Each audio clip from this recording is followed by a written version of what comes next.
Alright, we will be continuing with our series, New Gen.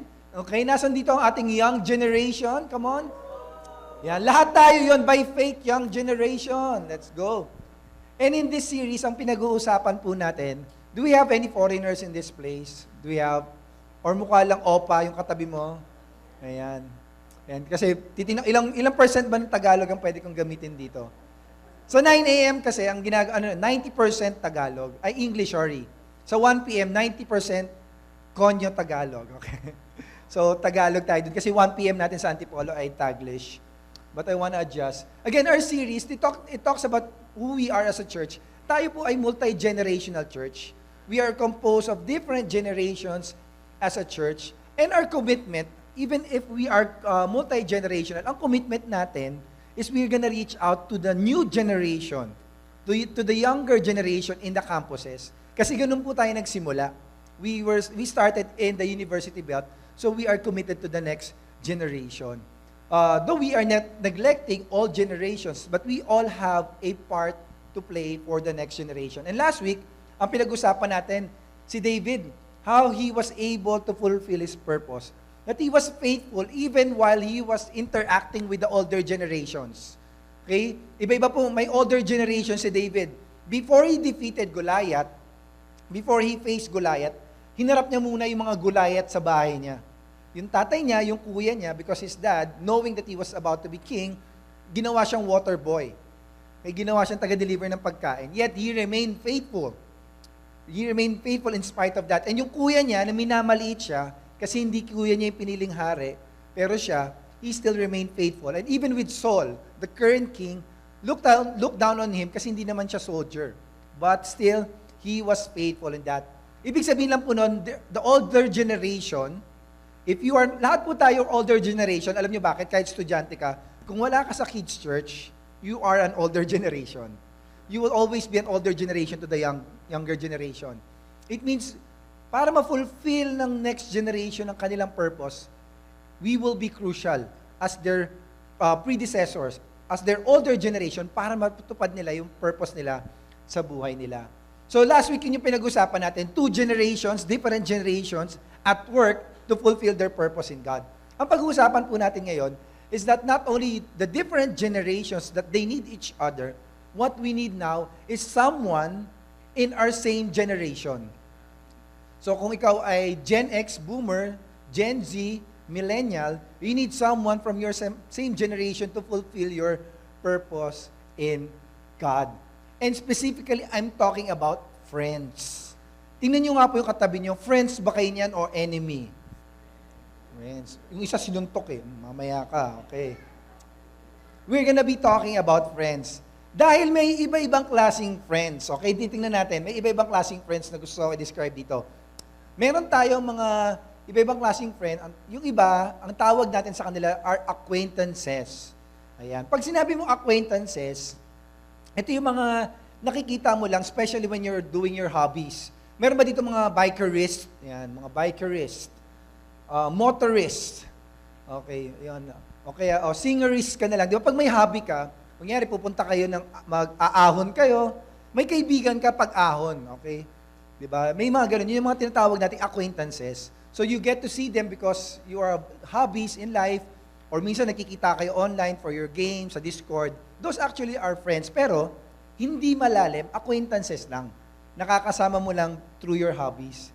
Meron din tayong tinatawag na work friends. And they are friends. Itong mga friends nyo sa work, close nyo kasi dito kayo nagrarant. Okay, yan. Di ba, nadagdagan ng trabaho kaysa nadagdagan ng sahod. Okay, ito yung mga kausap nyo sa, may mga work friends kayo. Though itong mga work friends nyo, though they are close, hanggang work lang sila nakakasama. Hindi nyo sila nami-meet sa labas. Okay, or classmates. Sa estudyante, you have classmate friends. You meet them, you're close in the classroom, pero outside, you are no longer meeting together. Meron ding tinatawag na casual friends. Ito, kasama mo kahit saan. Okay, pero hindi malalim yung friendship nyo. Okay, madalas kayo magkasama, not only in hobbies, pero madalas, pwedeng ito yung mga kapitbahay nyo. Ba't iba kayo ng mga kapitbahay nyo?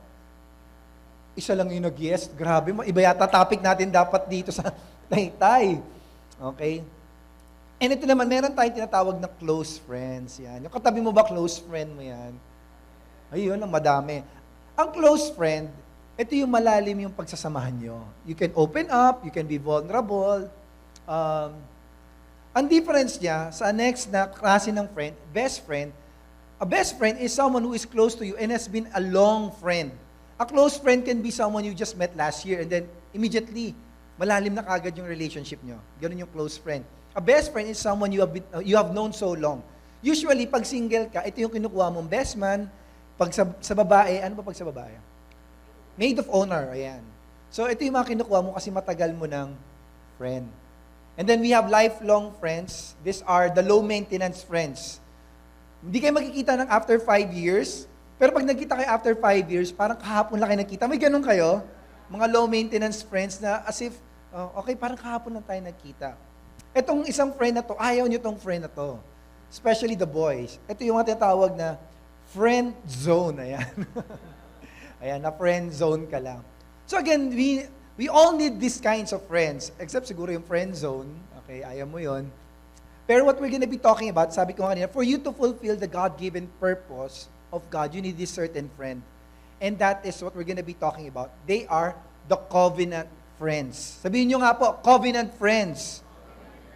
We need covenant friends. I'll explain more about it. The covenant friends could be someone with your close friends, someone as your best friend, but you need to understand that these covenant friends, sila yung tutulong para matupad yung purpose ni God sa buhay mo. And as we look again at the life of David, we would see a covenant friend that helped him fulfill his God-given purpose. So can I invite everyone to stand as we read the Word of God? Let's first read in Acts. Ayan. This is what we call, binasa ba natin to, yung yakap verse natin, ayan, yung Acts. Do we have there? Acts. We are talking about the life of David. And David in Acts, in the New Testament, he was described as someone who served God's purpose in his own generation. So sa 4 na linggo ng topic natin, ito yung pinaka-yakap verse natin. Ito yung overarching verse. Kasi nga, si David, na-fulfill niya yung purpose niya in his own generation. Yet we need to see that the reason he was able to fulfill his purpose is because of the different generations that helped him. And what we're going to be looking this morning is the people in his same generation or the covenant friends. So let's look at this covenant friend of David in 1 Samuel 18, verses 1 to 5. In verse 1, as soon as he had finished speaking to Saul, this is David, the soul of Jonathan was knit to the soul of David. And Jonathan loved him as his own soul. Soul. Okay. Nagpapalit ko si Saul tsaka si Soul. Ayan. And Saul took him that day and would not let him return to his father's house. Verse 3, then Jonathan made a covenant with David because he loved him as his own soul. And Jonathan stripped himself of the robe that was on him and gave it to David and his armor and even his sword and his bow and his belt. Verse 5, and David went out and was successful wherever Saul sent him. So that Saul set him over the men of war, and this was good in the sight of all, the people and all in the sight of the soul of Saul's servants. This is the word of the Lord. Let us pray. Panginoon, salamat po sa umagang to. Lord, that you are reminding us na hindi kami nag-iisa sa pagtupad ng purpose mo para sa amin. Lord, we thank you, God, that we all have a God-given purpose and that we are not alone in reaching out, achieving this purpose that you have for us. I pray that as we look at what it really is to have a covenant friend, we would truly find it, we would live it, and we would apply it in our lives. Lord, we thank you for this morning and your word. In Jesus' name, amen. Maaari na po tayo mo po. So from this text, makikita natin si Jonathan. Okay, ang character na pag-uusapan natin dito is Jonathan and David. Jonathan was actually the covenant friend of David. And if you want to know more about Jonathan, actually pinag-usapan natin siya in our previous series, Crazy Faith. How many of you were here in our Crazy Faith series? Actually, Jonathan had crazy faith. So mamaya dadaanan natin yan. But he had a crazy faith. And he is actually the covenant friend of David. And makikita natin sa friendship nila, sa covenant friendship nila, tatlong bagay. The necessity of covenant friendship, the difficulty, and the ability. Pag sinabi natin necessity, why do we need a covenant friend? And that is our first point. Why do we need a covenant friend? We need to understand that it is actually a necessity in life. Kailangan mo to. Sabihan mo yung katabi mo, kailangan mo to. Kailangan mo ng covenant friend. Okay? Kaya hindi mo lang kailangan ng boyfriend, kailangan mo din ng covenant friend. There is a necessity for a covenant friend. It says there that Jonathan made a covenant with David. So nakita niyo doon, he did not just befriend David, he made a covenant with David. So dito natin makikita yung friendship nila ay covenant friendship. Pero ano ba ibig sabihin ng covenant friendship? Ang lalim naman yan. One example of covenant is marriage. We have a marriage covenant. Pero dito, ang ganda ng original language when we talk about made a covenant. Ang ginamit mismo na word dun sa made, sa original language in Hebrew, hindi word na pag tinranslate mo sa Tagalog ay ginawa. Magugulat kayo ano yung ginamit. The word there was karath, yung Hebrew word ng made. Ibig sabihin nun, to cut off. So literally, it means to cut off a covenant. Bakit kaya ganun? Ba't hindi siya gumawa ng covenant? Pero ang sinabi, pumutol siya ng covenant with David. Ang covenant kasi sa Bible, very common topic yan. And one of the examples of covenant na may inclusion ng cutting off is when God made a covenant with Abraham. Alam niyo kung paano nakipag-build ng covenant si God kay Abraham? May pinutol din kay Abraham. Yun yung uso pag summer sa mga bata. Okay? Yun yung circumcision. Okay? When God made a covenant with Abraham, there was a cutting off. It was the skin. It was circumcision. Kasi yung a covenant, when you make this relationship, there is something that you cut.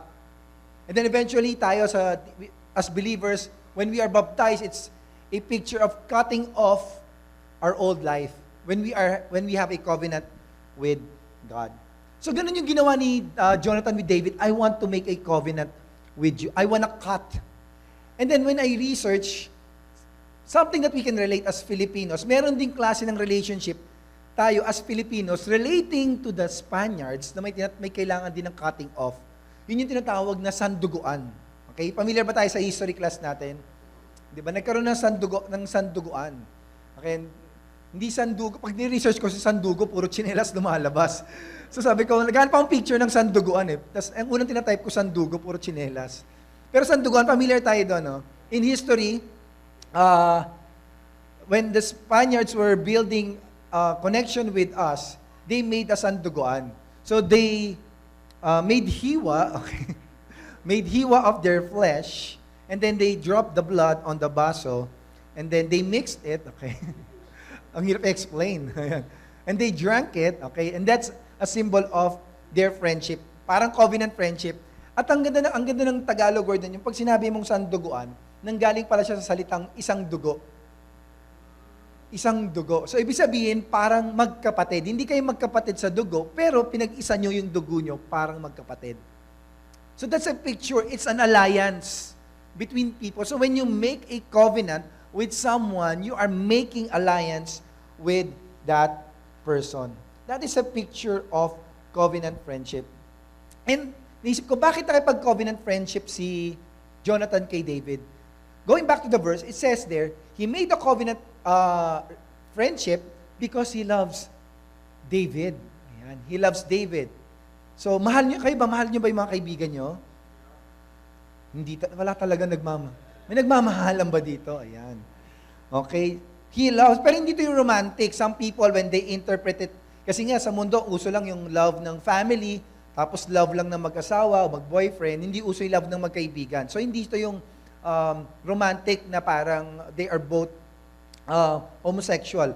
But this is a love of a friend. So, si Jonathan loves David, that's why he made a covenant. Pero napaisip ako, bakit niya mahal si David? We need to understand that, gaya ng sabi ko kanina, that Jonathan is actually a man of God. Ito yung sa crazy faith natin, yung sumugod sila sa isang malaking army, tapos dalawa lang sila, parang 2 versus thousands of army, but he had faith in God. So I believe when he saw David fighting against someone na talo din siya, he was drawn to the faith of David, that he fell in love with David. Sabi, grabe yung pagmamahal ni David kay Lord, yung faith niya kay Lord, that I am drawn to him. He made him love David. That's why he made a covenant, because he loved David, because they both loved God. So to say, ano ba ang covenant friend? Covenant friends are friends who are committed to God and to God's purpose for us. Right? Ito ang ibig sabihin ng covenant friends na kailangan natin. Ito yung mga taong, first and foremost, they are committed to God. You can have a lot of friends in the world, but the question is, are they committed to God? Next, because they are committed to God, they are also committed to God's purpose for you. Dito pala makikita natin how important to have covenant friends, that someone believes in you. Kaya sabihan mo yung katabi mo, I believe in you. Ayan, meron ka ng covenant friend ngayon.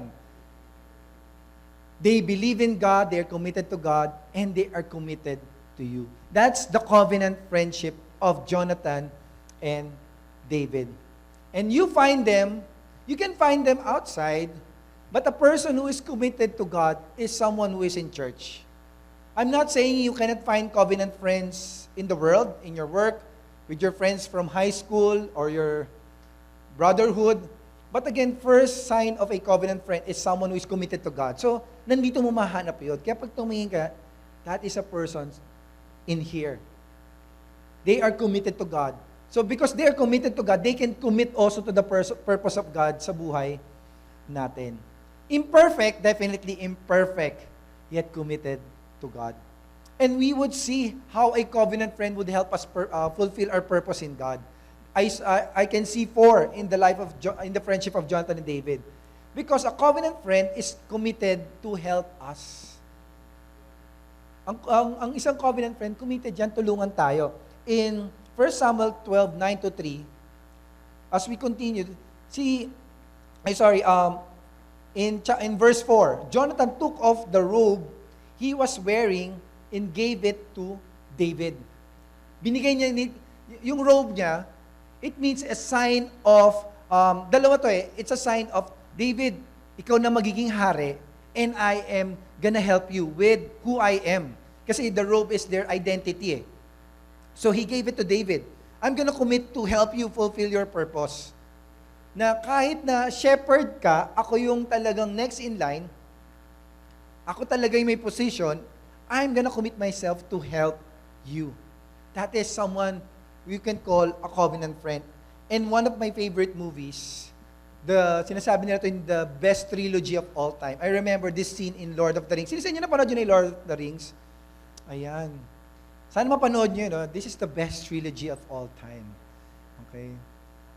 Buti wala yung asawa ko nagagalit kasi pag pinreach ko to nakakalimutan ko yung preaching ko.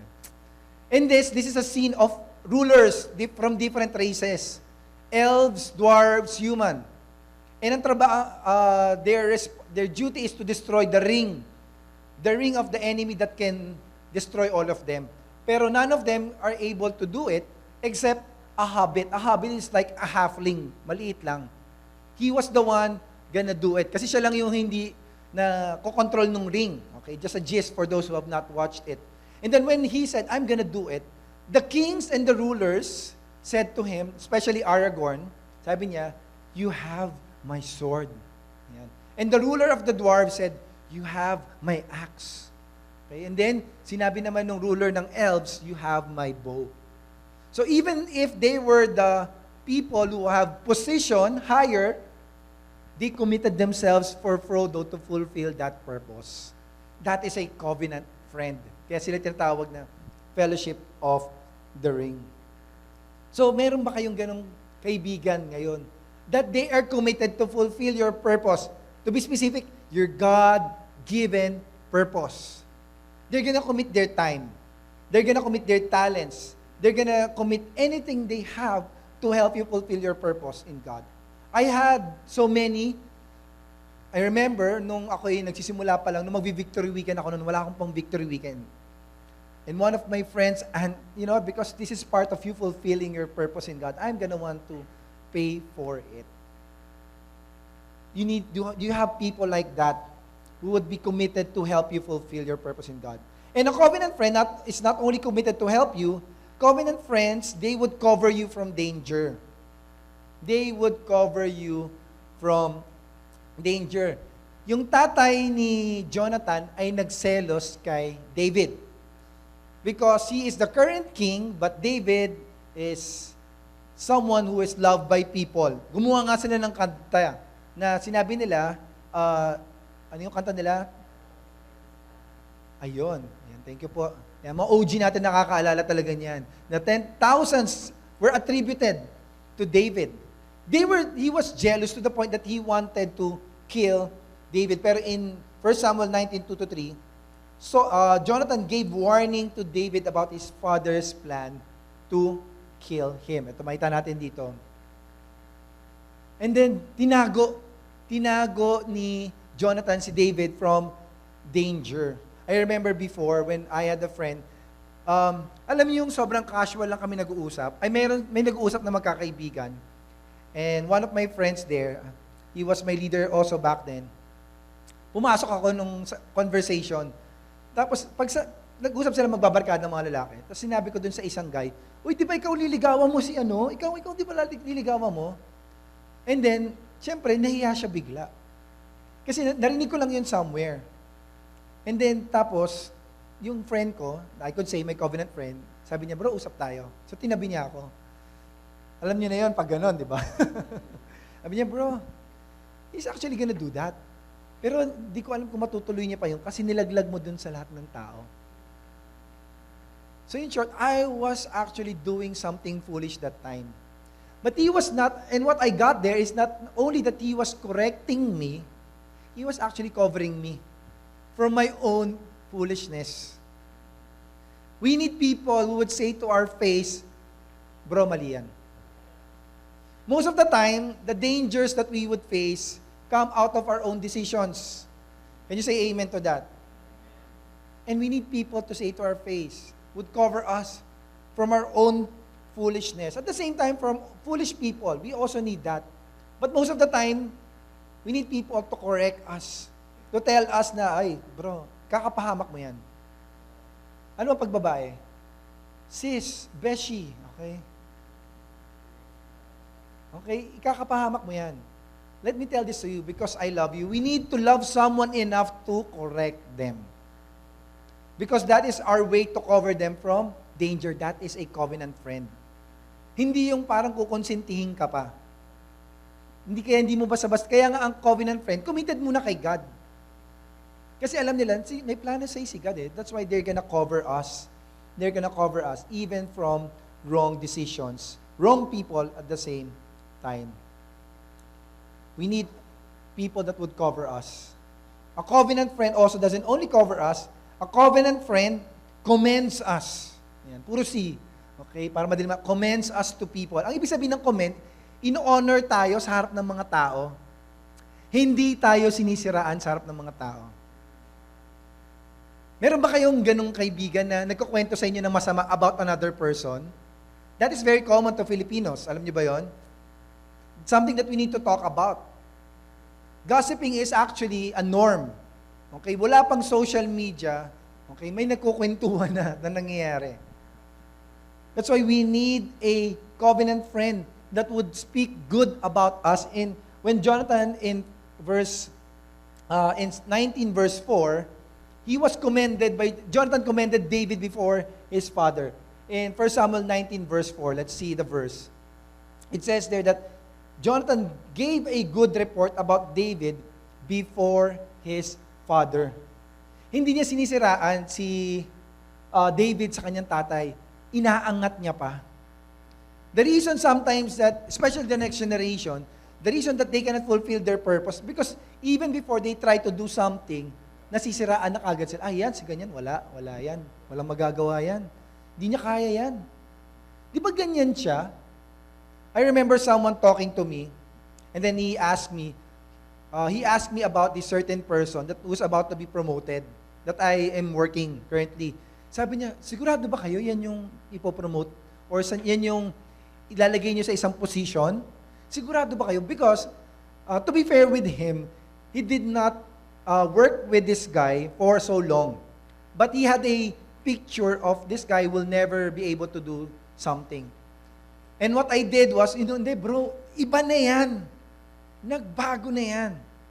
Imagine this guy, kung ang narinig lang ng tao about sa kanya is yung past niya, hindi nakita kung paano siya nagbago, he will never be able to fulfill his purpose. And the only way to counter that bad report is a good report from a covenant friend. Sabi ko, bro, bago na yan. Then eventually, nakita niya na, nung nakita niya nag-work, ibang-iba na nga. Do you have people like that? Sa panahon na to, uso ang backstabbing.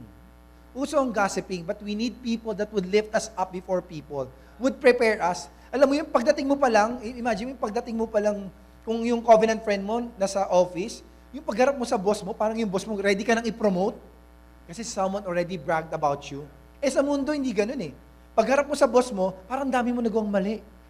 Nasiraan ka na. Bakit? Siyempre, sino yung mapopromote? Yung isa. That's why we need covenant friends who would commend us, prepare us for our purpose and destiny.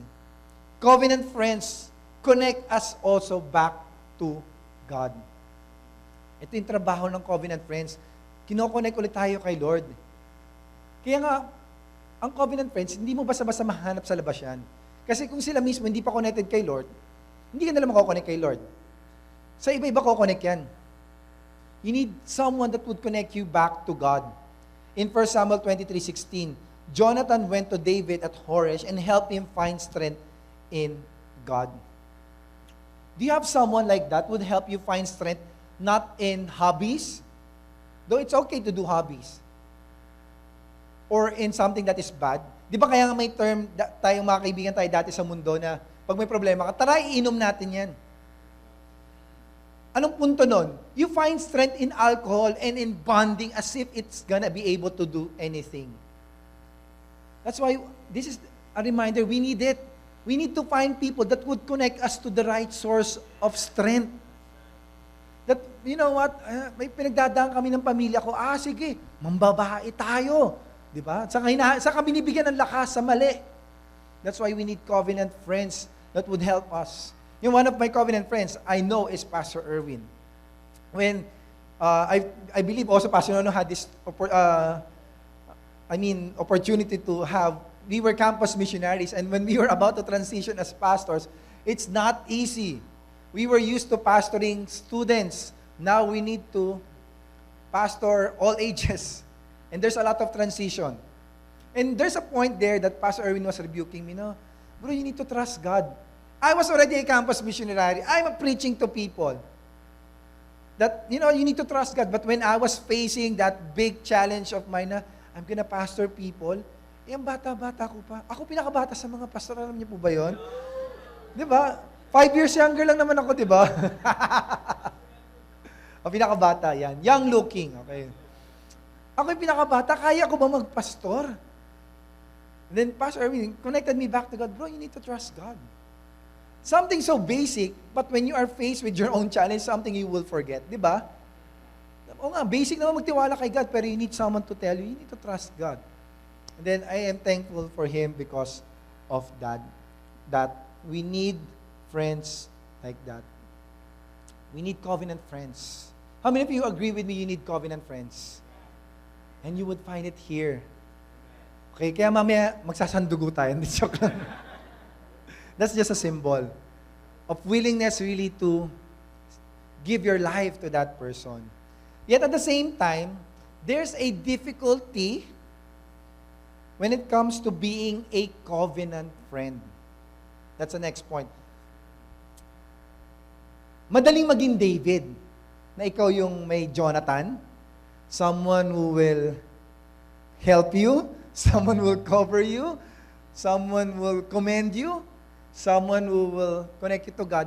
Paano kung baliktarin natin? We are now going to be the Jonathan.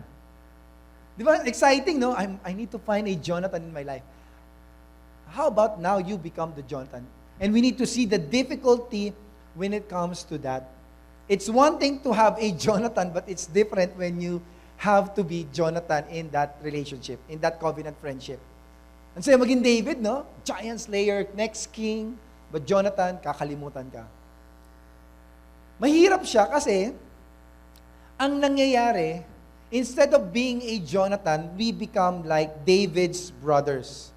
Di ba kanina sinabi ko, hindi lang actually si Eliab, yung panganay nila David, but I believe for most of his siblings, they don't want to believe in David. Kasi nung pumili ng hari, yung bunso yung pinili. 8 sila magkakapatid. But the one chosen to be king was David. That's why when David, if you would remember in 1 Samuel 17, when he was about to face Goliath, nalaman nung kapatid, ang sinabi niya in 1 Samuel 17:28, "Why have you come down? And with whom have you left those sheep in the wilderness?"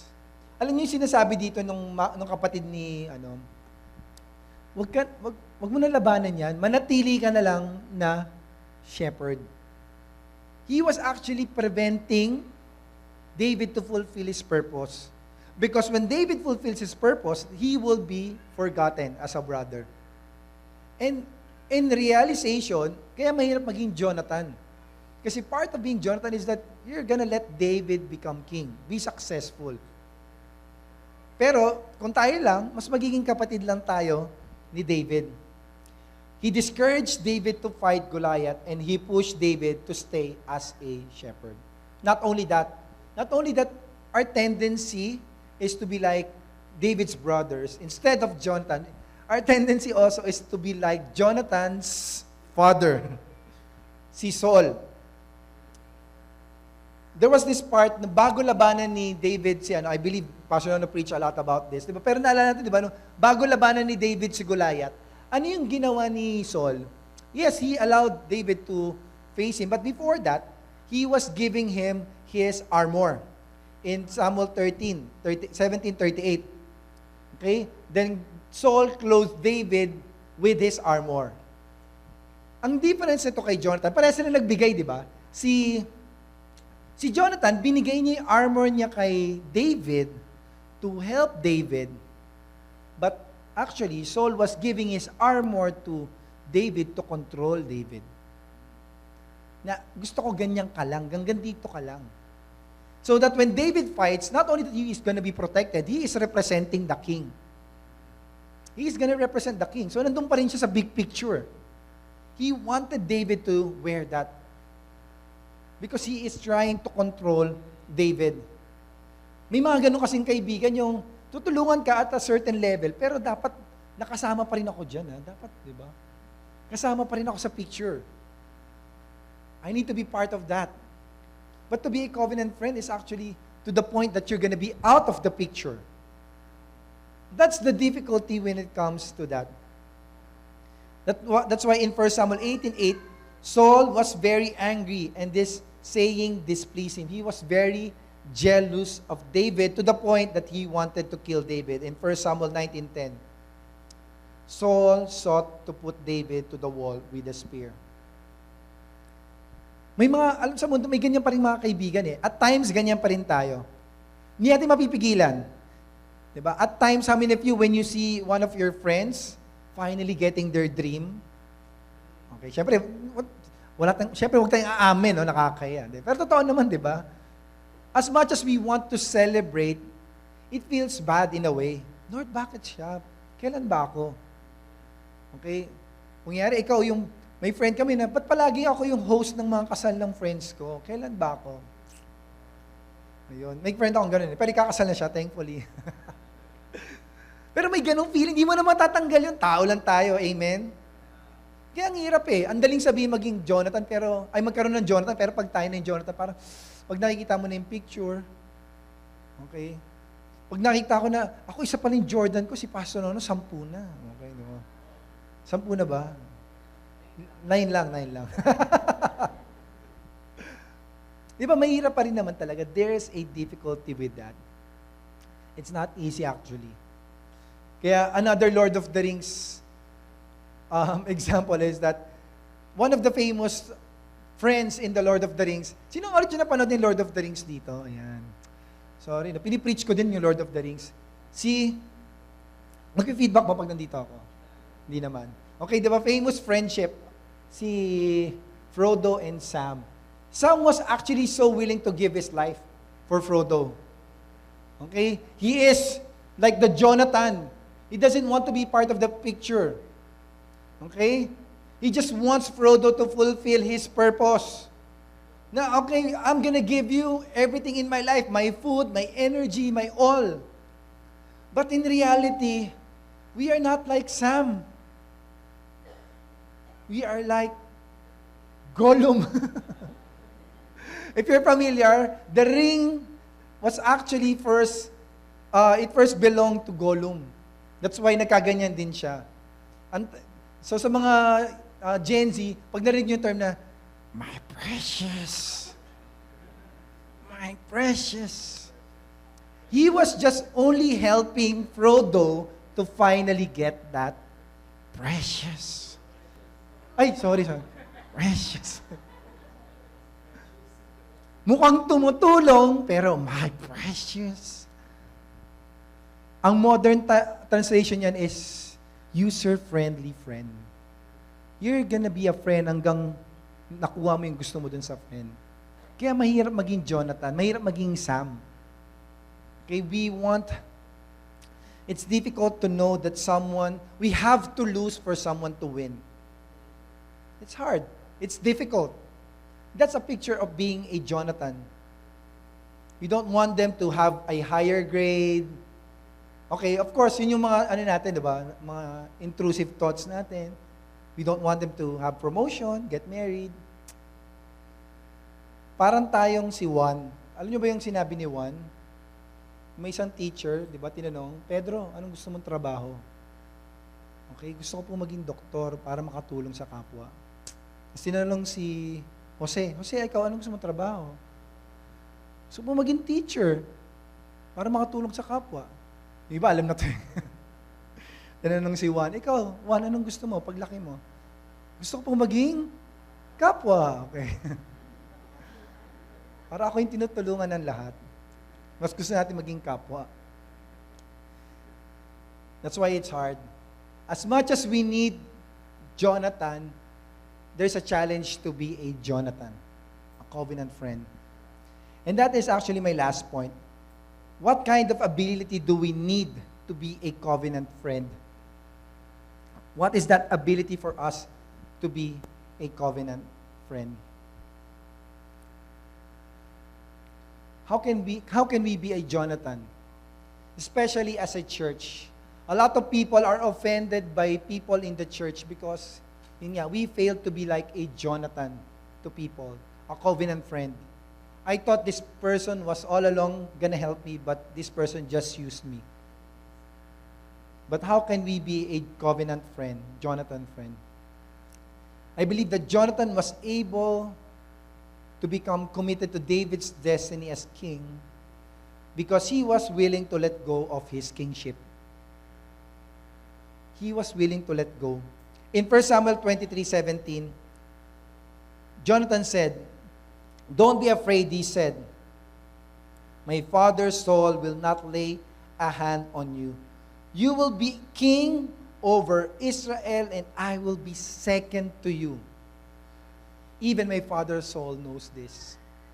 That is the ability of being a Jonathan friend, to say that I will be second to you.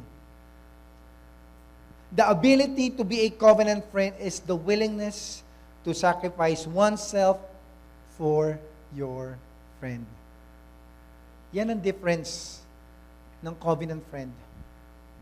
They are so committed to God, so committed to God's purpose for you that they are willing to sacrifice their own resources, their own promotion for you as a friend. And as a covenant friend, the question for us is that, do you have this ability?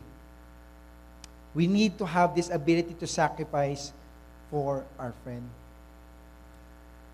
From the beginning, Jonathan was Convinced na, I'm not gonna be king, you're gonna be king. Even if he is already the next one to be king. Pero okay lang sa kanya, i-let go yun.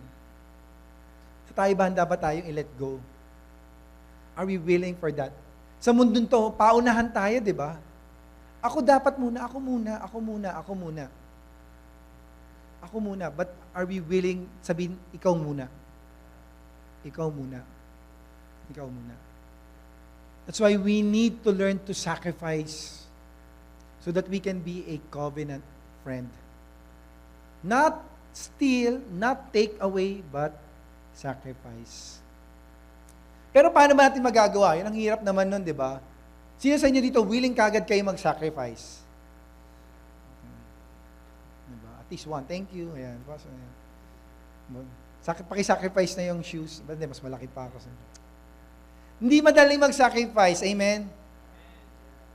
You cannot give something that you did not first experience. That's why we need to understand the true ability to sacrifice must come first, not from us, but from God. The only way for us to be a Jonathan is to first experience the true Jonathan. Jonathan is actually pointing to someone. That he is going to be a Jonathan to us. He is not just going to be willing to let go of his kingship. He is already king. And he is already the king of everything. Of the universe. And he was willing to give up that one to serve us. I'm talking about Jesus. I'm talking about Jesus. In Philippians 2, it says here, have this mind among yourselves, which is in yours in Christ Jesus, who though he was in the form of God, did not count equality with God a thing to be grasped, but he emptied himself, taking the form of a servant, being born in the likeness of men. Remember Jonathan, when he removed his robe, it's not just, he wanted to help David to fulfill his purpose. He was saying, I'm letting go of the kingship, my privileges, I'm letting go of all these things so that you can be king. But Jesus, not just gonna be king, he's already king of everything. He emptied himself. He became man for us, to serve us. He removed his kingship to serve us. His robe was removed for us. And not only that he removed his robe, he gave it to us. On the cross, naalala niyo sa cross, di ba? Si Jesus, his robe was also removed. He was already a servant, but still his robe was removed. He was shamed. And I believe it's a symbol for us to see that he was removed of his robe so that he can clothe us. We are not actually friends of God. Tingnan mo yung katabi mo. Hindi friend ni God yan. Because of our sin, we are enemies of God. Si Jonathan, he gave his robe because ibang klase si David. Pero tayo, para gawin ni Jesus yon, bakit? Diba? Dapat ganun tanong mo, bakit? He removed his robe, his heavenly robe, his robe before the cross, so that he can clothe us, so that we can be acceptable, forgiven, and not only that, we can become his friends. Jesus is actually, kinakanta lang natin yon. That's what kind of friend Jesus is. Hanggang hindi natin naiintindihan yon, hindi natin kayang gawin sa iba yon. Kasi palagi mo isipin, paano ako? Paano ako? Ba't palagi na lang siya? Ito isipin mo, paano si Jesus? Pero ginawa niya pa rin yun para sa atin. The more we think about Jesus as our covenant friend, the more we can become a covenant friend to others. To the point na parang, ito yung sasacrifice ko para sa Kanya. That's nothing compared to what Jesus has sacrificed for us. So hindi ka na mag-isip na, paano ako? Hindi na yan. Sobra-sobra pa tayo because of Jesus. Sobra-sobra pa tayo. Jesus gave up everything. In John 15:15, I'm gonna end with this. I like to call our keyboardist. I no longer call you servants because a servant does not know his master's business. Instead, I have called you friends. For everything that I learned from my Father, I have made known to you. Jesus calls us friend. Jesus calls us friend. And this is one of even, I believe, the stories that made me follow Jesus. I grew up trying to find friends. Nagsimula ako na,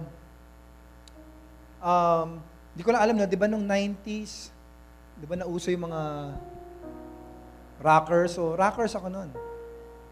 Okay, naging rockers ako noon. Ay, hindi, baliktad pala. Nauso yung hip-hop. Okay, meron ba dito mga hip-hop kayo nung 90s? Diba? So, Bone Thugs and Harmony. Okay. Gusto nyo ba sample? Hindi, wag. Baka di na kayo bumalik next week eh. Ano, baka mawala yung point. Pero naging hip-hop ako noon, di ba? Yung damit ko, after kong isuot, pinanglilinis kasi ang laki hanggang dito. Ayan, hip-hop, di ba?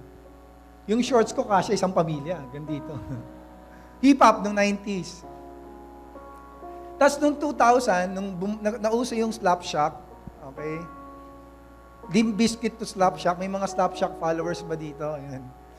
Naging rockers ako. Yung damit ko dito, alam mo yung parang nag-shrink na punta dito, di ba? Ganun. Tapos, pag naglalaba akong damit, proud na proud ako, lahat itim. May ganun ba kayo? No?